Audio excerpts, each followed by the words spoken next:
यह कहानी एक छोटे से कस्बे की है जहां एक पुराना और वीरान पड़ा मकान था। यह मकान काफी समय से खाली था और लोग कहते थे कि इसमें कुछ अजीब और डरावनी घटनाएं होती हैं। कस्बे के लोग इसे रहस्यमय चार दीवारें कहते थे। इस मकान के पास से गुजरने वाला हर व्यक्ति कुछ न कुछ अजीब अनुभव करता था। लोगों का कहना था कि रात के समय मकान से चीखें और रोने की आवाजें आती हैं। एक दिन एक युवा पत्रकार नाम राजेश इस मकान की सच्चाई जानने के लिए कस्बे में आया। उसे रहस्यमयी और असामान्य घटनाओं पर लेख लिखने का शौक था। राजेश ने कस्बे के लोगों से मकान के बारे में पूछताछ की, लेकिन ज्यादातर लोग उससे बात करने से कतराते थे।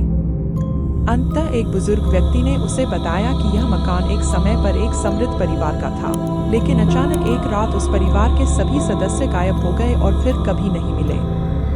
राजेश को यह कहानी बहुत ही दिलचस्प लगी और उसने तय किया कि वह उस रात मकान के अंदर जाएगा और सच्चाई का पता लगाएगा।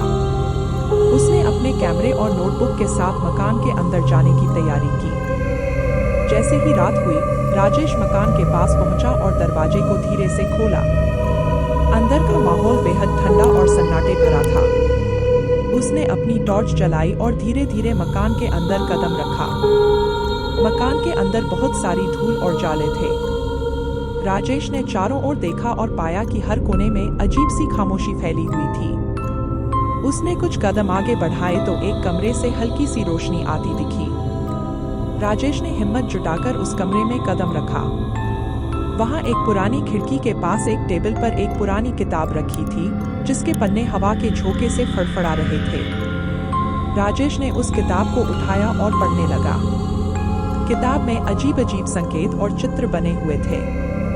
तभी उसे एक तेज झटका लगा और किताब उसके हाथ से गिर गई। कमरे में अचानक एक ठंडी हवा का झोंका आया और दरवाजे अपने आप बंद हो गए। राजेश घबराया हुआ था, लेकिन उसने अपने आप को संभाला और दरवाजा खोलने की कोशिश की, लेकिन दरवाजा जाम हो चुका था। उसी समय उसे किसी के रोने की आवाज सुनाई दी। राजेश ने चारों ओर देखा, लेकिन कोई नहीं था। अचानक उसे लगा कि कोई उसके पीछे खड़ा है।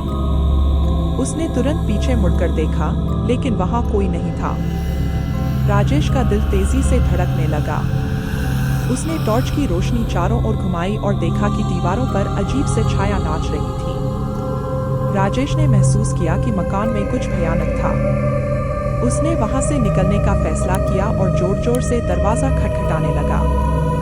तभी उसे एक हल्की सी फुसफुसाहट सुनाई दी। तुम यहाँ क्यों आए हो? राजेश ने डरते डरते पूछा। कौन हो तुम? लेकिन कोई जवाब नहीं आया। अचानक दरवाजा खुद ब खुद खुल गया और राजेश तेजी से बाहर की ओर भागा।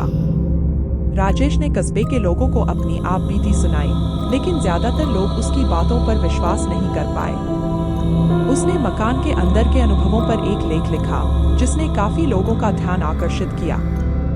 कुछ महीनों बाद मकान को एक नई परिवार ने खरीद लिया, लेकिन कुछ ही दिनों में वे भी अचानक से गायब हो गए और मकान फिर से वीरान हो गया। राजेश के लेख के बाद कई और लोगों ने मकान की सच्चाई जानने की कोशिश की, लेकिन कोई भी कभी वापस नहीं लौटा। कहानी यहीं समाप्त होती है, लेकिन रहस्यमय चार दीवारें आज भी खड़ी हैं, अपने अतीत के भयानक रहस्यों को छिपाए हुए। जो भी उनकी सच्चाई जानने की कोशिश करता है, वह भी उन्हीं रहस्यों में खो जाता है। कस्बे के लोग आज भी उस मकान से दूर रहते हैं और रात के समय वहां से गुजरने की हिम्मत नहीं करते। Enjoyed this video? Don't forget to comment, share, and subscribe for more content like this.